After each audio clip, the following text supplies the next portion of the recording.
On 24th of June, the Reserve Bank of India (RBI) extended the credit and debit card tokenization deadline by another 3 months.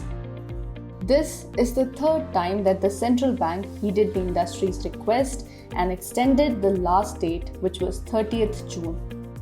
First RBI deadline to tokenization the card details was 30th June 2021. But at the request of merchants and payment aggregators, as well as card companies and banks, it was extended to 31st December 2021.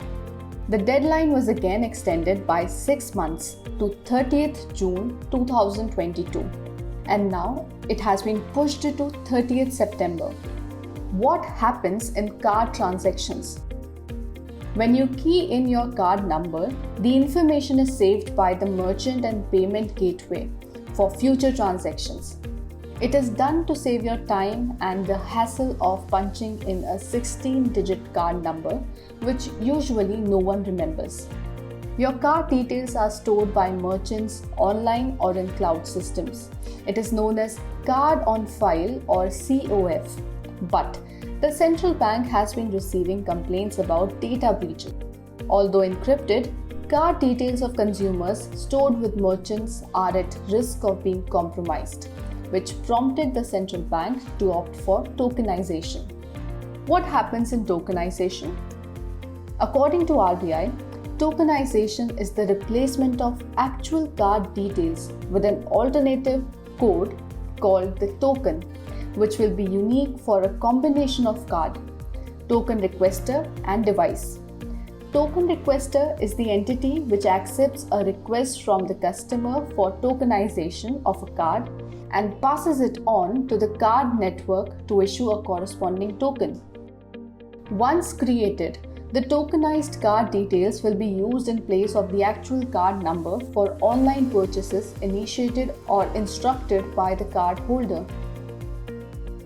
RBI says that a tokenized card transaction is safer as the actual card details are not shared with the merchant during transaction processing. How tokenization is done? RBI says that the consumer can get the card tokenized by initiating a request on the app provided by the token requester.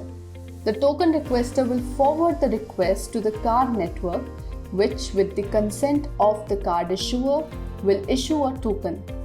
The customer's consent and OTP-based authentication is needed for creating a token. However, it is not mandatory to tokenize cards. The central bank has given enough time to the industry to ensure that the transition to this new regime is smooth.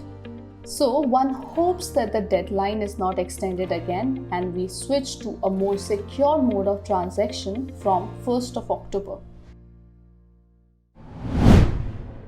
If you like this video, share it and subscribe to Business Standard. For more news, views and insights, log on to www.business-standard.com. Do also follow us on YouTube, Twitter, Facebook, Instagram, Telegram and LinkedIn. सब अच्छी दिख रही हैं यार, कौन सी खरीदूं? ये तो वही बात हुई, 4000 शेयर्स लिस्टेड है, कौन सा लूं? वो तो सबसे आसान है। तुझे 5 पैसा नहीं पता? अब तो सबको पता है। 5 पैसा पर है 4000 स्टॉक्स की रिसर्च, टेक्निकल टूल्स और इन्वेस्टमेंट आइडियाज। डाउनलोड 5 पैसा नाउ। अब तो सबको पता है, investing made easy and rewarding with 5 paisa. Investments in securities market are subject to market risks. Read all the related documents carefully before investing.